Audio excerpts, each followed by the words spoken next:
Qatar is not the United Arab Emirates. The UAE signed a deal with Israel. Bahrain also signed a deal. And part of that deal with the UAE reportedly was that F-35 deal.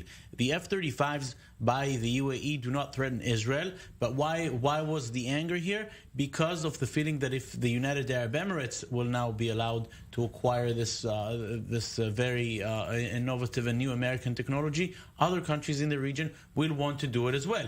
Qatar does not pose a threat to Israel, that is correct, but Qatar is clearly not in peaceful relations with Israel. Qatar is part of one of the closest allies of Turkey, for example, which again is not an enemy of Israel, but there are clearly tense relations. Qatar holds close relations with Hamas, for example. So yes, it does not pose a threat to Israel, but the fact that such a country will now have this new technology is again something uncomfortable for Israel. Not a direct threat to Israel, but if the UAE can have this and Qatar can have this, then why not other countries that today have one regime but tomorrow may have another regime? This was the greatest fear in Israel when it was revealed that part of the peace deal may include the F-35s, the fact that other countries in the area can have it sort of in arms race, and we're seeing this example now. Of course, now as far as the United States, they have an interest to sell the F-35s to Qatar. Qatar is clearly an American ally. As you mentioned, it is home to the biggest American base in the region, and there's lots of money involved, but this will clearly cause a concern for Israel. Again, not due to the fact that Qatar will have the F-35s, but because of the fact that many countries in the area close to Washington will want to have this new technology.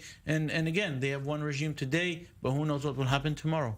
Certainly a potential shift of the balance in the region, but like I mentioned before, the Congress still has to sign off on this. None of this is happening tomorrow. Has there been any official statements? I mean, some of this is based on just reports.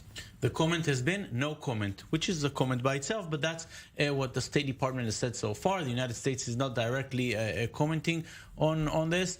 We know that when it comes to the UAE, President Trump said it loud and clear. We have no problem selling F-35s to the United Arab Emirates, which now holds a peace accord with Israel. How will it be with Qatar? Which, again, at least above the surface, there are no relations, but under the surface, we know that there are constant ties. All this money coming to Gaza from Qatar through Israel, that means that there's lots of ties. Qatari officials are here in Israel negotiating again and again, but still, direct ties are non-existent at this moment, and this new report is clearly uncomfortable for many security officials in Jerusalem.